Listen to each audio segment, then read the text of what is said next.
Will you marry me? I have money." The hot, fit woman asking for my hand in marriage was holding a tight roll of American currency in her hand. Girls giving me money and asking me for marriage is not something I encounter often. In this regard, the big question arises, why? Was her request that we marry in marital bliss because of my stunning looks? I could hardly be said to be strong and fit, being just over 5'6" tall, but at best, my appearance could be described as ordinary or ordinary. I had the most forgetful face, one of thousands of nameless, ordinary people you would never notice in a crowd. Mr. Average, in height, weight, hair color, etc. I would make an excellent spy, able to sneak in and escape without anyone knowing I was there. Then, my beautiful sports car must have caught her attention. No, the 4-year-old diesel Volkswagen Jetta is hardly a baby magnet. Perhaps it was my living conditions. A huge mansion on the seashore with a yacht? Guess again. I lived in the same old house in which my grandparents raised me and which they left to me after their death. The house was a nice place in a middle-income area, but there was nothing in it that could attract the attention of such a beautiful lady. Surely my jet-setting lifestyle coupled with enormous wealth was attractive. That must be it? Mistake. As a 27-year-old charity group organizer, I made about the same as a McDonald's manager. As someone low on the totem pole, my focus wasn't on glitzy galas, but on fun 10-foot dashes and cold calling. Usually ladies of this caliber don't even notice me. They may talk to me to ask for directions, or if they need someone to carry their bags on a nice day. So what could I have that would attract this baby? Well, I was in an organization that was exclusive to several million people. My ancestors managed to avoid being crushed, eaten, drowned, starved, stranded, bogged, untimely wounded, and delivered a tiny burst of genetic material to the right partner, at the right time, and in the right place. Yes, I was a passport holder, a true American citizen, born in the USA. The big bonus was that I was also a single, unmarried man. Now, I'm not bragging. I have nothing to do with this. In most countries of the world, American citizenship means nothing, and neither does having brown hair. In other parts of the world, being American is a bad thing. But now, in this place, for some people, especially the woman in front of me, being a single American man was a currency and a barter to trade. The woman in question was called Pia. She was a classic Asian beauty. Just over 5 feet 4 inches tall, Pia had long, straight hair, high cheekbones, and features that, coupled with a dazzling smile, lit up the room. Paired with a body to die for, Pia was slim, sexy, and managed to rock jumpsuits. "Ron, listen to me." Pia's voice floated through my thoughts as she handed over the money. "Pia," I tried not to laugh, "I can't marry you. We barely know each other." "You've known me for a long time, Ron," Pia said stubbornly. "Do you want more money? I'll get more. I will ask Mr. Wilson's adult children for more severance pay to leave. Pia was my housemate, Mr. Wilson's carer for the last few years until his death last month. Pia was a home health aide, nurse, cook, maid, assistant, companion. Mr. Wilson was my soccer coach when I was a kid. I knew Pia quite well. She came to me whenever she had some work to do or a home renovation she couldn't do. A common act of a good neighbor. However, the marriage went a little beyond the scope of good neighborliness. Pia, I shook my head. You're just a treasure. I'm very flattered. What reason could you have for marrying me? American Immigration and Naturalization Service. Pia spat out something in her native language. I don't think it was a compliment to this government agency. The Immigration Service gave me 90 days to return home. They said my visa was no longer valid. Mr. Wilson's children are not helping. They want to sell the house. Mr. Wilson's kids give me money. I give it to you. You marry me, Ron. It's not about the money. You can't marry a person you don't love. Trust me, there is someone who will love you. With your looks, you can get any guy. Pia waved her hand. Ron, I don't have time for love. I need a good man. You are a good man. Do you want to spend the rest of your life with a person you don't love? I asked. Pia looked at me strangely. Why do you say, marry it all your life? I saw a lawyer about immigration. He said we only needed to be married for 2 years. I will leave to marry a better man than you, who is waiting for me at home. Now I had to laugh. Pia, you're just smart. How can I refuse an offer that makes me feel like I'm not only in second place, but also losing to some guy I've never met? Why not just go home to Mr. Wonderful now and live happily ever after? Pia stamped her foot. Why are you so stubborn? I need to stay in America, earn money for my mother and sister. I send all the money home, pay for my sister's school. My mother needs medicine. She is still alive. Do you want more money? I'm trying to get more. Mother dies. I don't send money home. My sister will end up on the street. Great, I thought. Now I will kill her mother and make her family homeless. Pia, I tried to bargain with her. I told you it's not about the money. If I marry you the way you want, it's called fraud. We'll both go to jail. How will you help your mother and sister if you end up in an American prison and then get deported? There was no stopping her. If immigration sends me home, I still won't be of any use to my mother and sister. Who cares if we get married? Everything is fine. I see your house. You need a good woman. I'm a good woman. I cook well. I take care of you. You won't regret it. Pia, I began. You're crazy. She looked desperate, and to be honest, I wouldn't have minded eating something without a microwave. Plus, Pia was nice to look at. I tried to let her go, and besides, this conversation led nowhere. Let me think about it. We will talk about it later. I thought that Pia would forget about this stupid idea, or I would just avoid her. Pia surprised me by pushing a wad of bills into my hand. You need to think fast. Mr. Wilson's kids want me gone by the weekend. I threw the roll of bills back to Pia. Listen, Pia, I won't take your money. I turned and walked towards my house. I didn't need Pia's money. Little did anyone know this, but I was a trust fund baby. No, not from a multimillionaire's trust fund. My grandfather, many years ago, developed the key ingredient for the famous regional soft drink. The trust fund received a small percentage of sales, according to some complex formula, each year. Every March, I received a check. It wasn't enough for me to travel the world and gamble in Monte Carlo, but it was more than enough for me to supplement the income from any job I wanted. The trust money gave me time to do what I wanted. I learned to fly, learned several martial arts, learned to paint, renovate houses, do first aid, and tried my hand at music. I donated regularly to several charities and community organizations, all anonymously. At the age of 17, my grandfather taught me a valuable lesson. I just received my first trust check.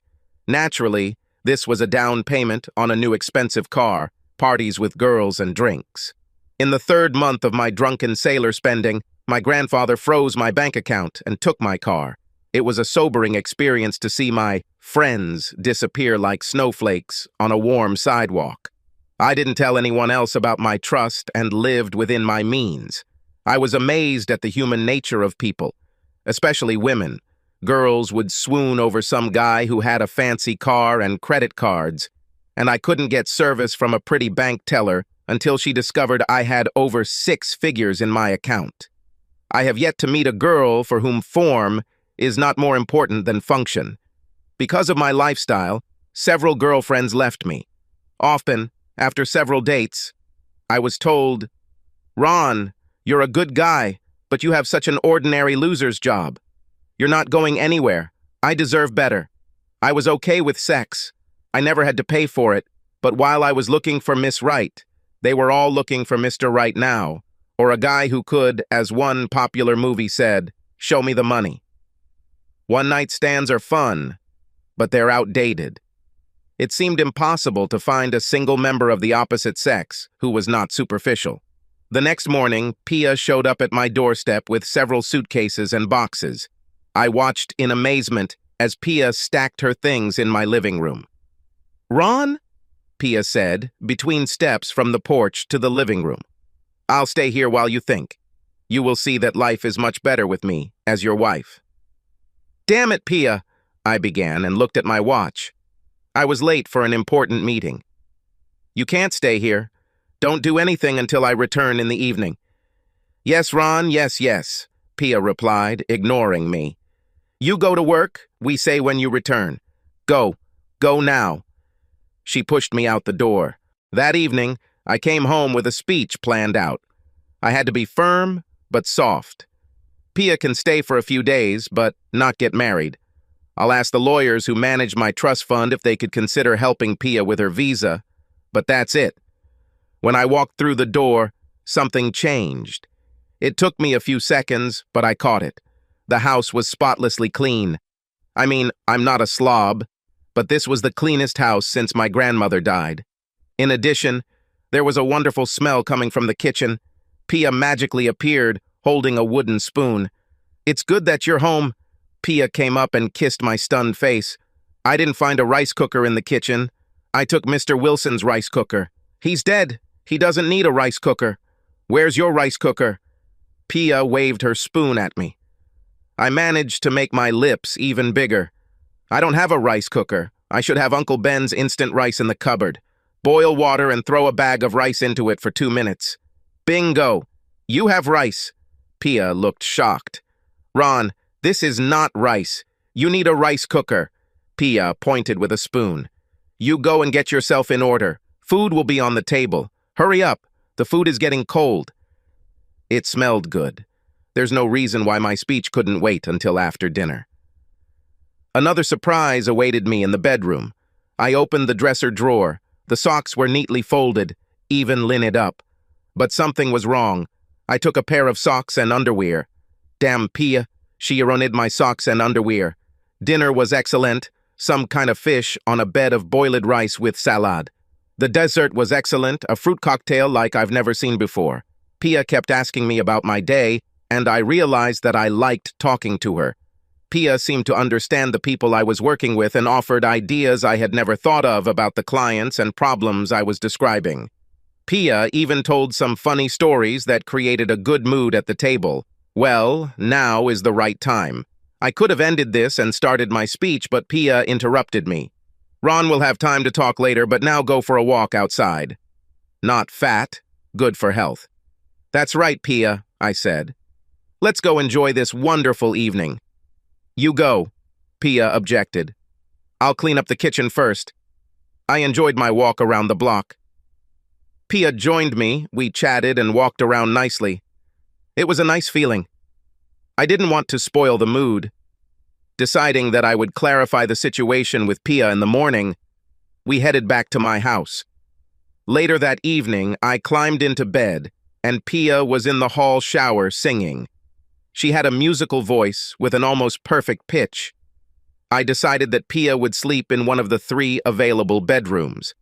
I had slept naked myself for many years, and reminded myself to put on a robe whenever I left the bedroom for any reason. When I was almost asleep, when I felt a warm body lift the blanket and sneak into my bed, Pia pressed her whole body against me.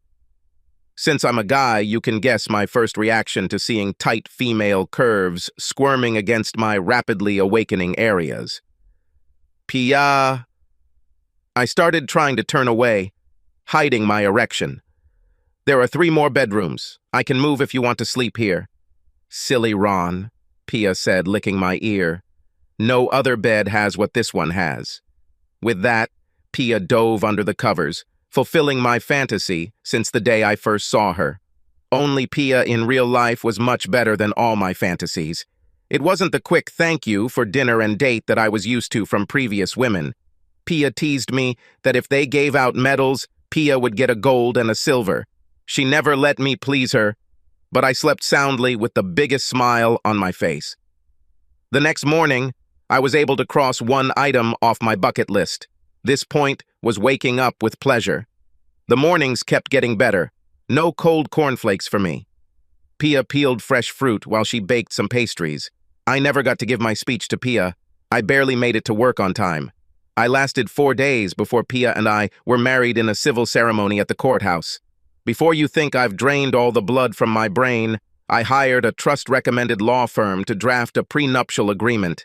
It was over 100 pages long, and laid out in great detail who would get what, when, and in the event of a separation. We weren't talking about a 2-year agreement. I had to get Pia a lawyer to review the document for her. "Ron, why are we spending money on a lawyer?" Pia asked. "You are a good person. You will not deceive me." Besides, I really enjoyed being with Pia. I learned that she grew up in a fishing port on the outskirts of the city.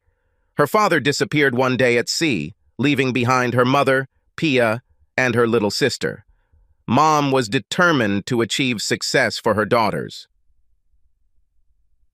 School and grades were religion. At the age of 11, Pia's mother took her to a moneylender. The moneylender agreed to give an advance on the school, at rates that would make a mafia moneylender blush. Pia had to repay the loan after graduating from school and starting work. If Pia fails her studies, she will have to pay back the money by working in a brothel, also owned by a loan shark. If Pia misses the payment deadline, Pia's younger sister will be taken to the brothel as payment. In her country, Pia received a nursing degree and went to America. Unfortunately, Pia was unable to pass the certification to become a nurse. The foreign nurse certification and approval process was expensive. Pia sent every cent home to pay off a loan, send her sister to school, and pay for the medications her mother needed to treat her illness. Her boyfriend, Mr. Wonderful, was a young man she had known since childhood. Pia's eyes lit up every time she talked about Mr. Wonderful. "He works on a fishing boat," Pia boasted when I foolishly asked about him. "He will have his own fishing boat, and then many boats. We will have many children, many boys, and a big house near the market." "Sounds like a real gem," I said sarcastically. I wondered how I could be jealous of a guy I had never met. "Oh, he's the best man." Pia continued, not missing a single blow. "We are waiting for each other. We made a promise to each other. This promise was the only thing I could complain about.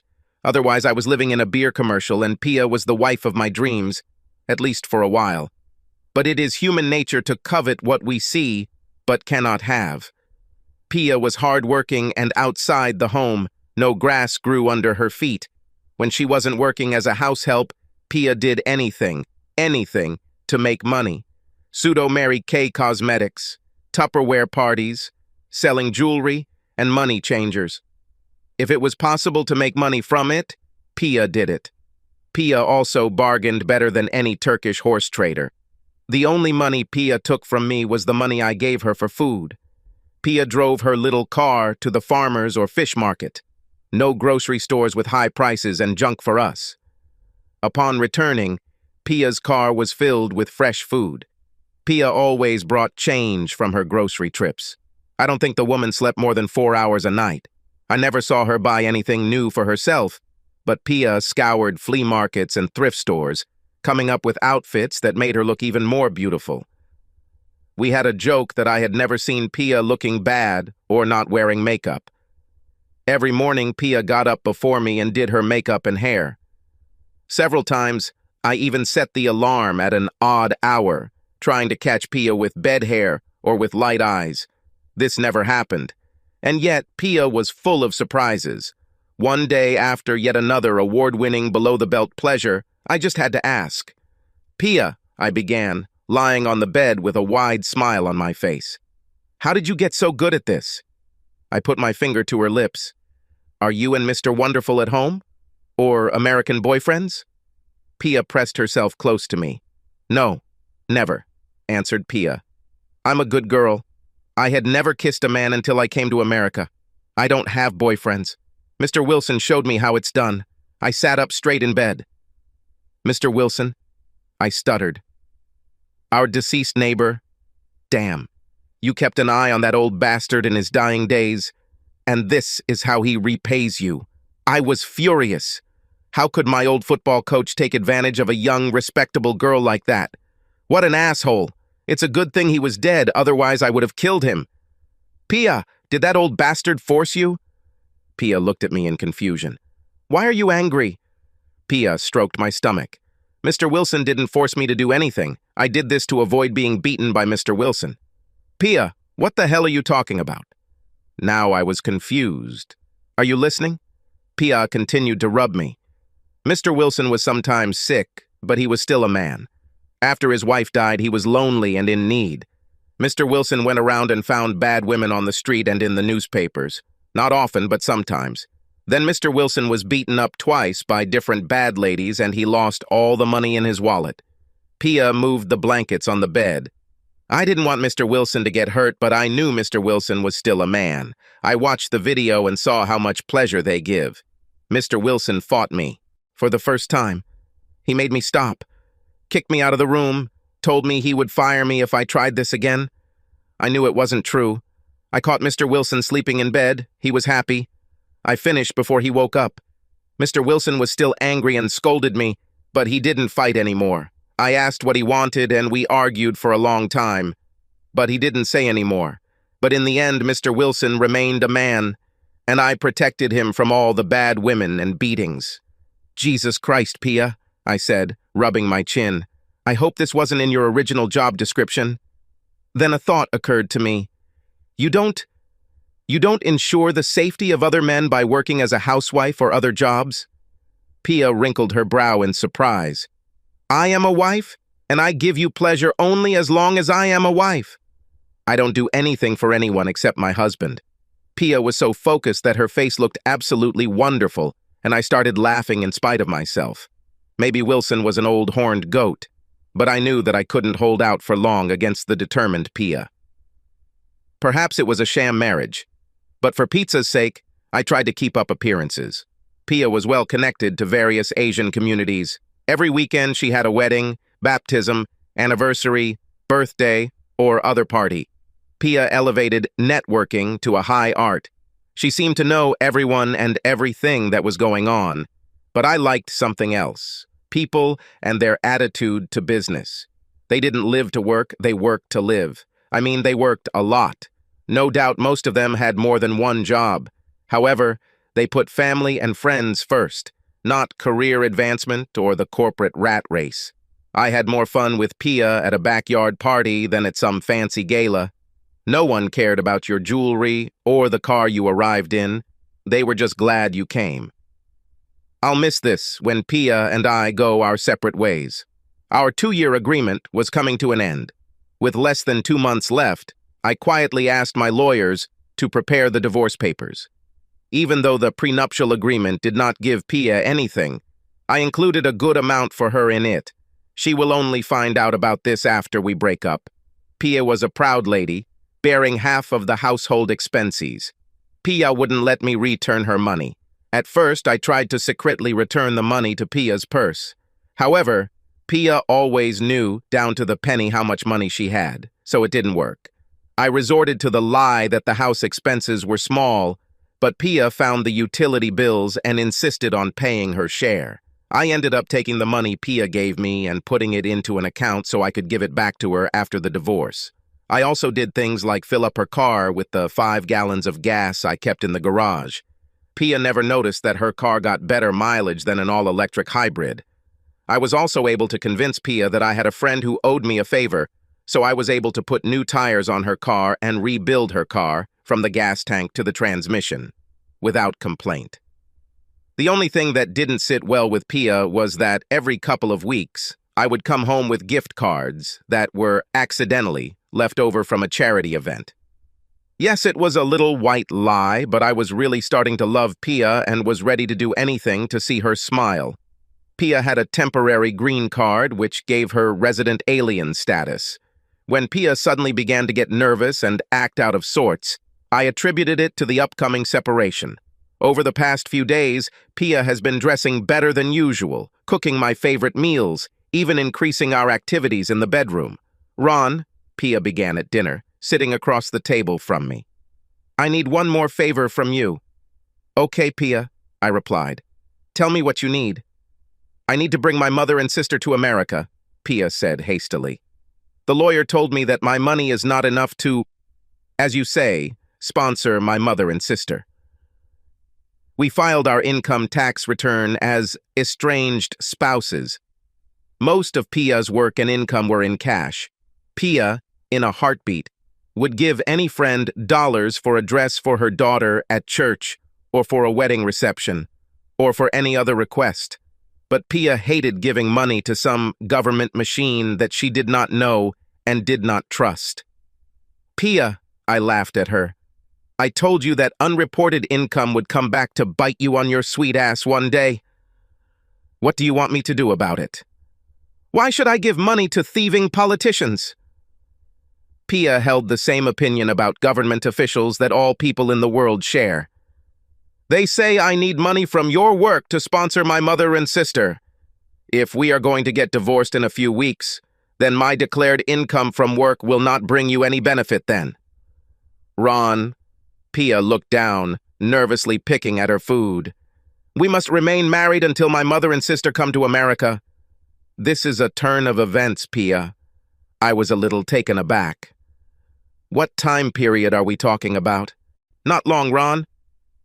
Pia brightened up, seeing that I didn't brush her off. The lawyer says that perhaps 1.5 years, maximum 2 years. She smiled at me hopefully. I pretended to consider her request. There is something to think about here. What does Fisherman Mr. Wonderful think of this delay? Pia waved her hand dismissively. This is family. Family comes first. He understands. He is waiting for me. On my part, the choice was small. Go back to microwave dinners and wash my own clothes, chasing indifferent ladies on the one hand, or live longer, fantasies with Pia on the other. I sighed dramatically. Okay, Pia, I think we can tolerate each other a little longer. Pia's face broke into a classic smile that lit up the room, and she went back to eating. Barely breathing, I heard Pia say, Thank you, Ron. About 6 months after this conversation, our relationship went very wrong. I was at a local sports bar that was having a fundraiser. My old college team was playing and had a winning season. In the past, my former school was not known for its sports program. It was a decade of recovery. The sports bar manager and assistant manager were ladies who attended the rival team's school.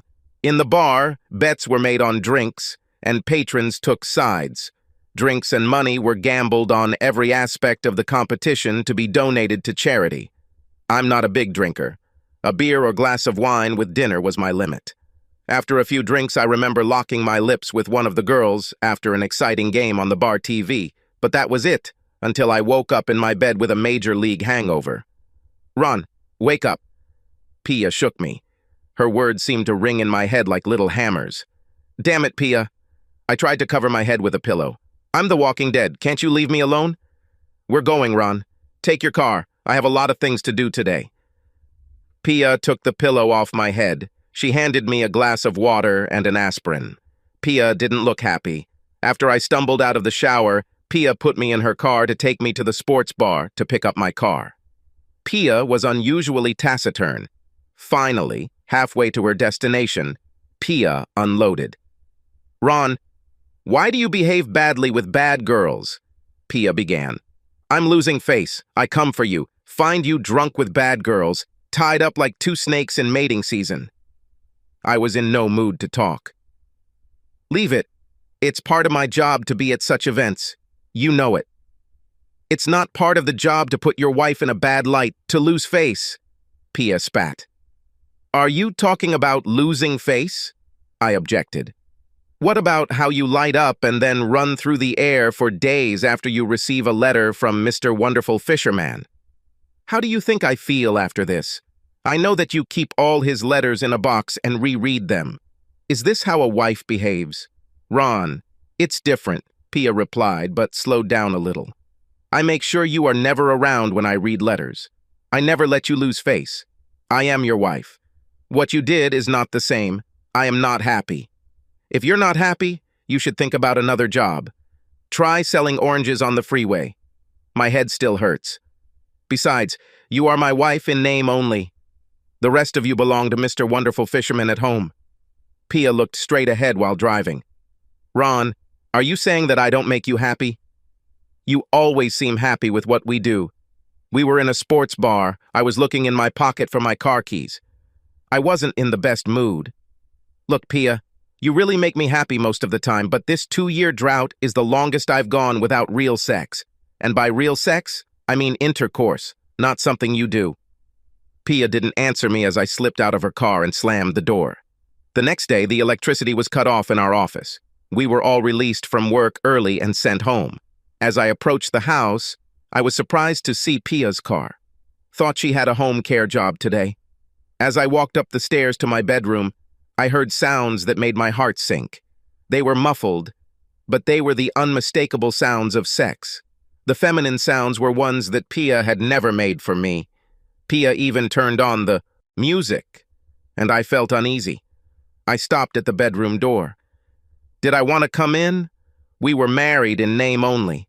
I don't know what angered me more, the fact that Pia had been teasing me for the past 2 years, or her pompous speech in the car yesterday about how she had lost face and was saving herself. What nonsense. I decided not to barge in or confront Pia. I went to get my camera, checked that there was film and flash, and then opened the door to the bedroom. I would send a beautiful portrait of her to Mr. Wonderful Fisherman. I was ready to see Pia in bed with some man in a fit of passion. What I saw was even more stunning. Pia was sitting on the bed, fully dressed, with a notepad on her lap and a pen in her hand. An intimate video was shown on TV. Pia held the VHS remote control close to her. From time to time, Pia paused the tape to record something and even rewinded the tape to different points. A stack of tapes was stacked on the bed next to her.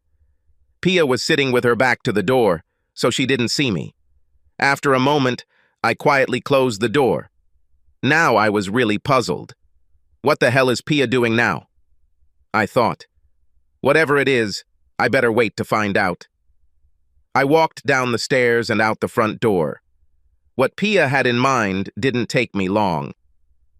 When I returned later at my usual time, Pia met me at the door in a short nightie and kissed me passionately. "Ron, I missed you so much," Pia said, batting her eyelashes. "We'll go to the bedroom immediately." She turned towards me and wiggled her tight ass. I had to suppress my laughter. These conversations coming from Pia were more than funny. "Well, I don't know," I played along. "I am very tired." Pia was unstoppable. "Oh, Ron, we're going. You've been wanting to get involved with me for a long time now." Now it was my turn to be surprised. Pia wanted me to have sex with her? "Are you sure about this?" I asked her. Pia's eyes flashed with fear for a moment, but she continued her chatter. "Oh yes, Ron. I'm all yours." I pulled Pia onto my lap and kissed her face. "Okay, Pia," I said. "But no pun intended, we'll do it my way. First of all, no more fake talk. I want my wife back." I picked Pia up. She weighed less than 100 pounds when she was wet. He carried her up the stairs and set her down in the bedroom. "Pia, just put on a robe, nothing else. Then meet me in the bathroom in the hall." Pia started to speak, but I interrupted her. "No questions, Pia. Just do it." When Pia entered the bathroom, I was having a warm bath with scented beads. "Oh, Ron," Pia cooed as she sank into the water. "It's nice." "Okay, Pia," I said, turning to leave. "Stay there and soak until I get back." I returned 25 minutes later. Pia was so relaxed she was almost like jelly when I pulled her out of the bath and wrapped her in a large towel. I carried Pia into the bedroom and laid her on the bed. Pia looked around the room. It was lit by burning candles scattered around the room. I used a bunch of thick candles that we had stored for use during power outages. Quiet music was playing from the stereo system. He took off his boxers, climbed onto the bed, and kissed Pia on the lips, stroking her breasts. I moved down her body, kissing every inch with my mouth. Pia made soothing sounds, but when I moved below her chest, Pia opened her eyes. "Ron, no, not there." Pia ran her hands through my hair. "Shh, Pia," I assured her. "Don't worry. Trust me." Pia's body tensed for a moment, then relaxed. She nodded her head and lay down on her back. Not for the first time, I fell asleep with a smile on my face. Life was going well. Pia hurried to the mailbox every day, looking for news of her mother and sister's request for immigration services. As far as I know, Pia still wrote and received letters from the fisherman Mr. Wonderful. This bothered me. but I decided that he only received paper letters from Pia once every few weeks, while I had Pia in real life every day, for now. Overall, I believed that at this point, I had the better side of the deal. After about 18 months, a letter arrived from the immigration service. Pia's mother and sister received permission to move to the United States. It is high time, I thought to myself. The immigration office required a blizzard of paperwork, even more than when Pia and I got married. There was always another form, document, or record that needed to be submitted, executed, or completed, and of course, always in triplicate. The treaty that ended World War II was contained on a single piece of paper. Why does the government feel the need to cut down trees in Washington state, requiring mountains of paper? After reading the message from the Immigration and Naturalization Service, I thought for a split second about destroying the letter, but just as quickly discarded the thought. Pia was always up front about everything and did her best to keep her side of the agreement. Besides, it would only delay the inevitable. We did a good job, but damn, how am I going to miss Pia? I decided that I would give her the correspondence this evening. Unfortunately, this evening, I was faced with the unpleasant task of courting one of our benefactors. This client was a classic, spoiled rich kid. Dropped out of several universities, he failed in all responsible positions in his father's companies. This man was assigned to oversee his father's charitable contributions, a position in which he could not harm the old family business. Our city had many world-class historical attractions, wonderful restaurants, and other delights. And yet this spoiled brat wanted to go to strip clubs. I never understood why strip clubs were so attractive. What a delight it is to be teased by crowds of attractive women that you will never have. It was like going to a restaurant, ordering food but not eating. What's the point? However, he was a client, and I found myself sitting in a private booth for 3 hours with some big-breasted blonde named Bambi, Lexus, or Bunny. He drank a lot, and I drank ginger ale. "What are you guys doing?" Bambi said, throwing back her top and shaking her tits, looking into the rich kid's face. "Oh, baby, work those things," he said. "We are philanthropists." Seeing the confused expression on her face, he added, "You know, we help poor people, less fortunate ones, making the world a better place." Laughing, he buried his face in her chest. "You mean starving children in Africa?" asked Bambi. She moved closer to me, rubbing her ass as he pushed the dollars into her crotch. "Something like that," I muttered, pushing her away and standing up. Bambi was already squirming in his lap when she answered, "I could never understand this whole problem. If all these people are starving in Africa, why don't they just move to France or somewhere else?" He laughed and spilled his drink on me. I took a break to get myself in order. Leaving the booth, I walked up to one of the bouncers made from tree trunks. "Hey, guy," I said, holding out a $50 bill. "Make sure that me and my companion are expelled from here as soon as possible." The bouncer looked at the money in my hand. "Sir, I do not have sufficient grounds to remove you gentlemen from the club premises." I added another $50 bill. "I would also expect a light blow to my companion for this favor," I asked as the bouncer removed the money.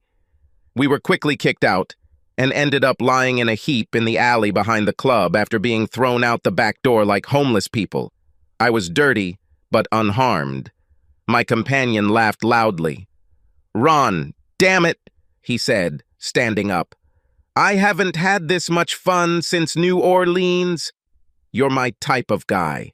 How much money do you need for this show, buddy?" I chuckled and helped him up.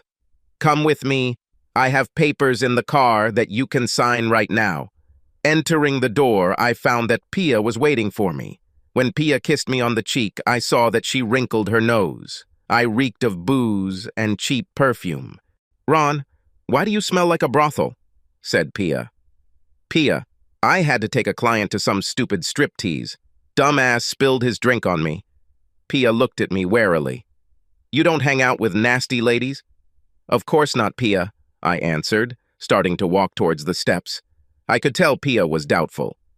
"Ron, if you don't hang out with indecent ladies, then we'll have sex right now."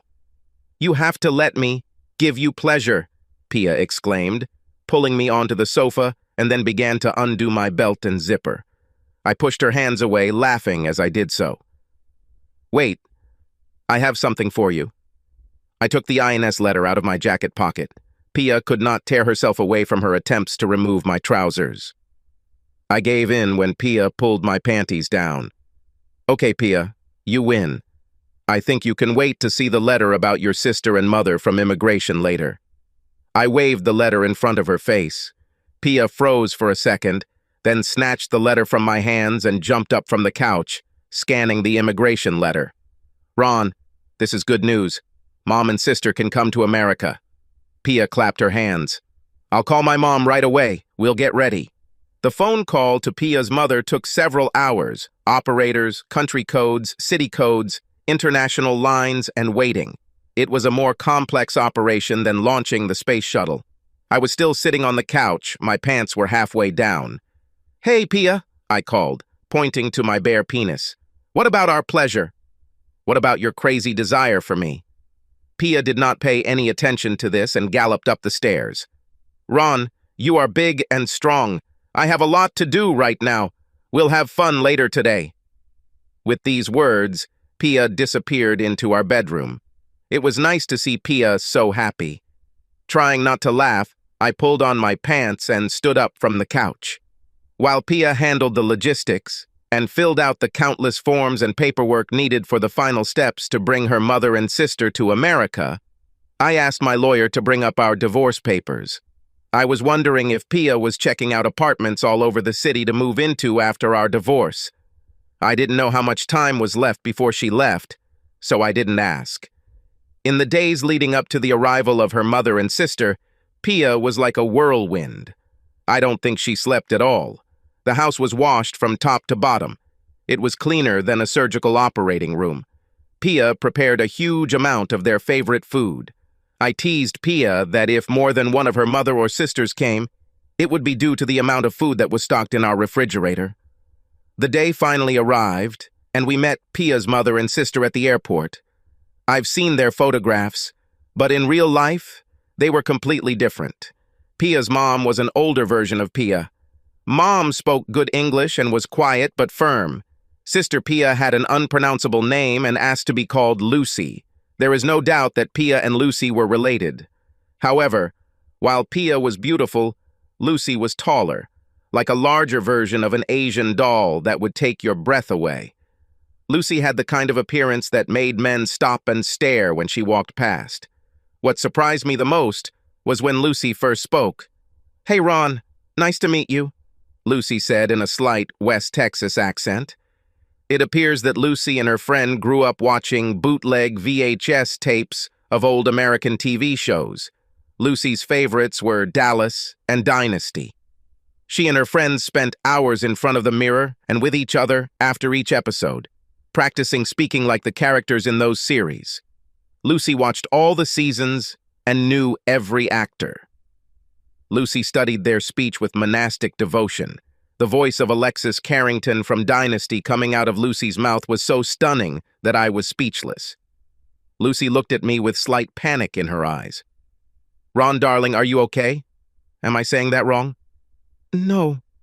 Lucy," I stuttered. "You said just fine, it's me." "Forget it. I'm very glad to meet you too. I was lucky that Pia intervened and saved me. Ron, shut your mouth, you catch flies, put your luggage in the car. We are coming home." While I packed their things into the car, Pia, Lucy, and her mother chatted in their native language. Mom and Lucy quickly got used to it. Then I received a second pleasant surprise. Mom took over the cooking. Mom was a wonderful cook. I swear that old lady could make a brick taste like filet steak. Mom's cleaning puzzled Pia. I can't tell you how amazed I was when I one day saw my old sneakers polished and looking as good as the day I bought them. I dreaded the day when I would have to return to life before Pia. 2 weeks later, we all ate another one of Mom's outstanding dinners together. However, the atmosphere was tense. I thought they were waiting for me to tell them about the move. I decided to bring this issue to the public so we can put an end to it. "Pia, Lucy, Mom," I began. "I know you have something to tell me, so just start." I turned to Pia. "Pia, we both knew this day would come. I have divorce papers at the lawyer's office. Just give me a date, and I'll serve them. You no longer need to put your life on hold. Pia, you can go home to Mr. Wonderful, your fisherman, whenever you want." At the words divorce and fisherman, I saw Lucy and her mother exchange glances and purse their mouths. There was a short burst of conversation between them in their native language before Pia finally spoke to me. "Ron," Pia began, "I need a favor from you again." Pia's sister Lucy interrupted. "Pia, please let me. Look, Ron, darling, it's me who needs a favor, not Pia." Lucy put down her napkin. "You see, Ron, I need to live in this place for 6 months to pass my diploma exams. Just think, maybe you'll agree to put up with this little me for so long." It brought me back. I looked at Pia. "Pia, what about you? Do you want this? Do you want me to delay filing for divorce?" Pia looked at her mother and sister before answering. "Ron, we are family. The family sticks together." A week later, Lucy asked me to teach her to drive. Let's see. Find myself in a car with a stunning Asian babe obeying my every command? Yes, I could do that. On the second day, I was already looking for driving schools. You know the stereotype that Asian women are bad drivers? Well, there is a reason for this stereotype. The way Lucy drove, I realized that the best drivers in the world live in Lucy's homeland, because all the bad drivers are dead. The only thing Lucy slowed down for was McDonald's. Unfortunately, Lucy had to swerve across 3 lanes of traffic to get to McDonald's. I swear McDonald's stock went up after Lucy entered the country. The delight of watching Lucy surpassed the horror of driving Lucy. After a few weeks, I could no longer hold the doorknob with both hands. After the second month, I could breathe normally when Lucy drove onto the freeway. I admit that the lessons took longer than they could have, but I discovered that Lucy has brains as well as beauty. Like Pia, Lucy was a good conservationist and knew how to not only listen but also support her point of view. One day during our conversations while driving, Lucy really puzzled me. "Ron," Lucy said, looking straight ahead, "I have to tell you that my sister Pia is dumb as a horse's ass." "Wow, Lucy," I joked. "You can't talk about my future ex-wife like that." "That's what I'm talking about, Ron darling," Lucy continued. "I can't believe that Pia is going to give up her marriage to you for that guy from home." "Lucy," I said with more feeling than I felt, "your sister Pia and I had an understanding. It was beneficial for both of us." "Oh, hell, Ron," Lucy retorted. "You love Pia, both Mom and I see it. I think Pia loves you, but doesn't know it. I told my sister that the day she throws you back into the pond, I will grab you and never let you go." With that, Lucy removed one hand from the steering wheel and ran her finger along my thigh, resting on my crotch. "Both hands on the steering wheel, Lucy," I barked. Lucy pulled her hand away from my groin and returned her hands to 2 and 10 o'clock. I adjusted the seat belt that was holding back my sudden erection. After a few moments of silence, Lucy spoke. "Sorry, Ron. I didn't mean to grab you. I had never been with a guy and wasn't sure how to behave. Mom kept me firmly under control. I just want everyone to know how things are." I relaxed before speaking. "Don't worry, Lucy. It's okay.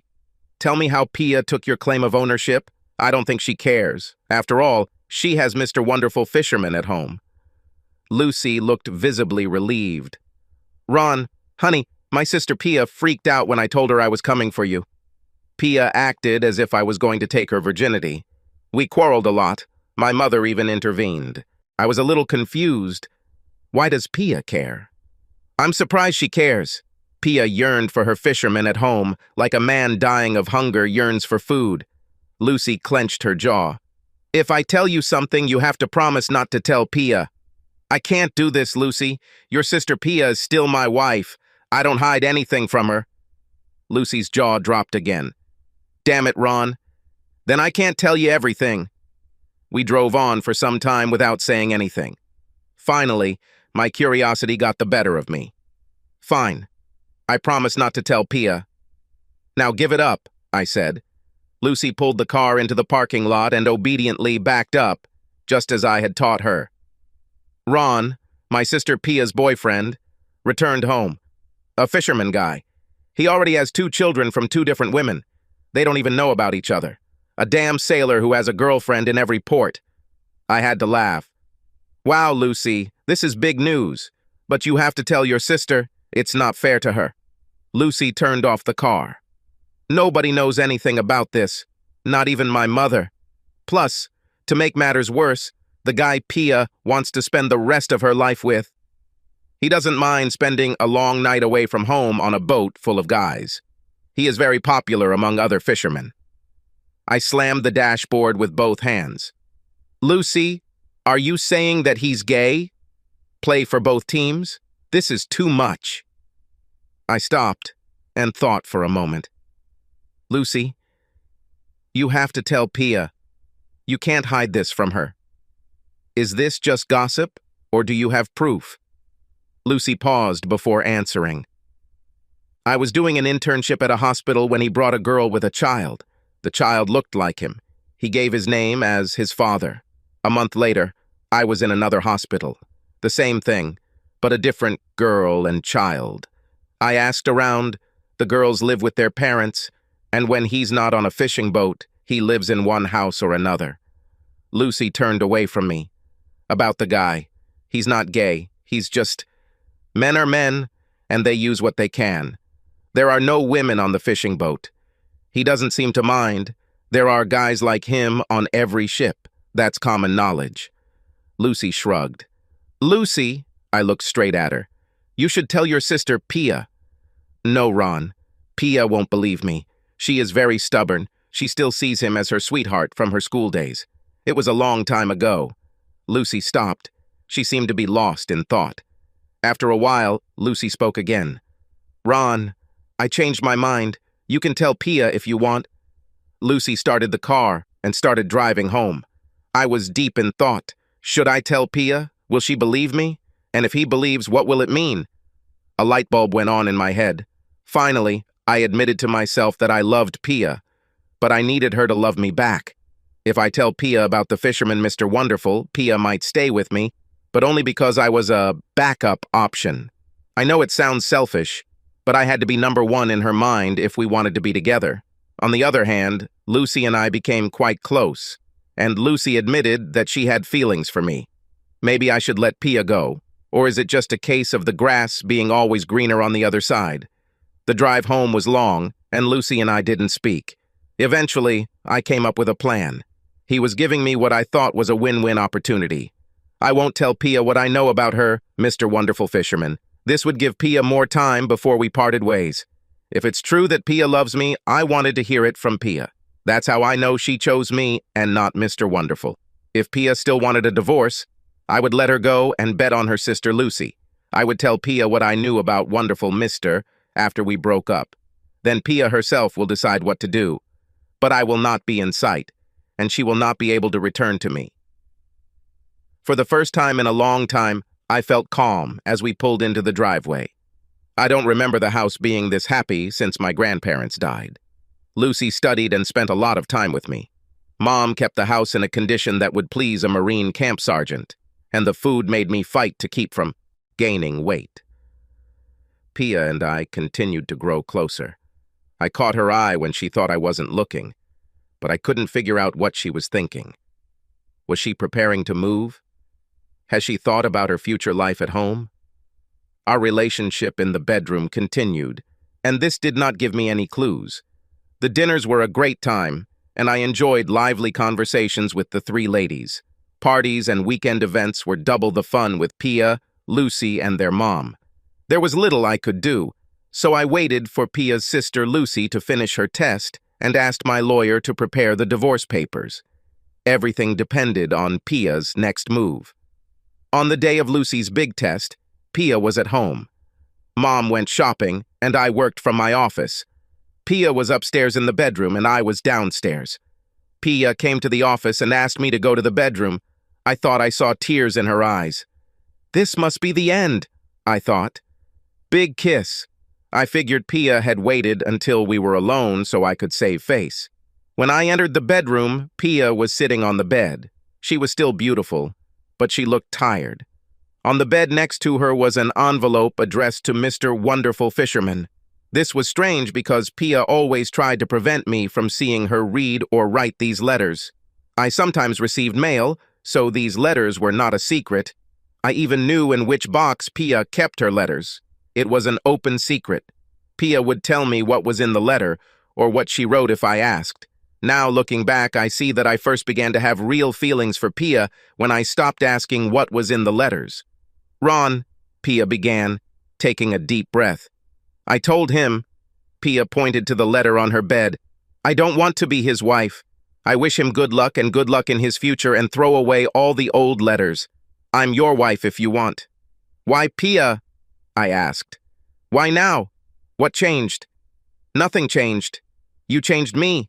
You make me love you." Pia grabbed me into her arms. "Ron, I always knew you were a good person. Mom told me that I was a fool for letting you go. Then Lucy told me she wanted you. Now I see what everyone else sees." I pushed Pia aside. "Pia, staying with me because your mom said so or your sister wants me is not a very good reason. I'm not a toy you want just because your sister thinks I have some value." Pia shook her head. "No, Ron. Lucy made me see what was in front of my eyes. What you do for me, for the family, is what a real husband does out of love for his wife. Action all the time, and not—" Pia pointed to the envelope on the bed. "Beautiful words and promises on paper from afar. Pia, gratitude is good for pets, but it is not the basis for a lasting marriage," I told her. "When you agreed to help me, it was only gratitude, but now it's love," said Pia. "Of course, Pia. Since when?" I wasn't sure if Lucy hadn't told Pia about Mr. Wonderful at home, and I was the consolation prize. Pia sat back on the bed. "Ron, now I know that I started loving you last year. I don't care if a letter arrives." Pia touched the envelope. "When I sometimes don't answer letters or even feel awkward, I understand that it's because of you. I'm looking for time to spend together. I even think all the time about how to postpone the divorce. I know we don't have as much money as others, but we have each other. I will do my best to make you happy." Damn, Pia seemed sincere. Time to make a decision. I had to choose a path. I kissed Pia deeply. Pia then pulled me down onto the bed and began to pull down my pants. "Now, Ron, I will give you what you should have had a long time ago," Pia whispered in my ear. "Was it great earth-shattering sex with angels singing? No, not at all. We took our time, and I was as gentle as I could, moving slowly to please Pia. After we were in the afterglow, Pia asked me if I could get her something cold to drink. I was standing in front of the refrigerator with the door open, trying not to let the cold air freeze my balls, when I heard the door to the kitchen open. I turned, an open can of soda in each hand, naked as a jaybird, to meet Lucy, Mom, and a group of students from Lucy's study group. It's hard to hide behind a can of Coca-Cola. I took a quick sip of my soda, then asked the assembled group of women, "How did the test go? Can I offer any of you a soda?" A University of Texas study found that romantically based marriages are doomed to fail because partners have unrealistic expectations for each other, and there is little room for improvement in the relationship. This largely explains the 50% divorce rate in America. I think since Pia and I had nowhere to go but up, we had a better chance than most. Next month, we will have been married for 21 years. Pia slowed down with the arrival of our 4 beautiful children. I think Pia now sleeps 5 hours a night. Between births, Pia managed to fulfill the requirements of the RN Commission, registered nurse, trans, and pass exams. She's been working as a head nurse at a local hospital for several years and terrifies young and old doctors who go beyond what is permitted. The whole family was at the ceremony downtown when Pia finally became a U.S. citizen. Her smile still lights up the room, and every day I love Pia more. I told Pia about my trust fund, but it didn't change our lifestyle. As our family grew, Pia bought Mr. Wilson's house next door and moved my mother there. The kids love that Grandma lives next door, and so do we. Lucy was constantly harassed when she started working, but she rarely went outside. Frequent trips to McDonald's led to her meeting, dating, and later marrying the manager. He was just another average person, just another faceless, run-of-the-mill, nice guy. When they filed their taxes for the first time after their wedding, Lucy discovered that he was not just a McDonald's manager, but the sole owner of a number of McDonald's franchises. With 3 children, they will have been married for 17 years this summer. Sometimes it's good to be ordinary. Subscribe to our channel so that your second chaff doesn't cheat on you, and go ahead and listen to the next story, because this story is nothing compared to the next one. If you're under 18, don't even think about listening to the next one.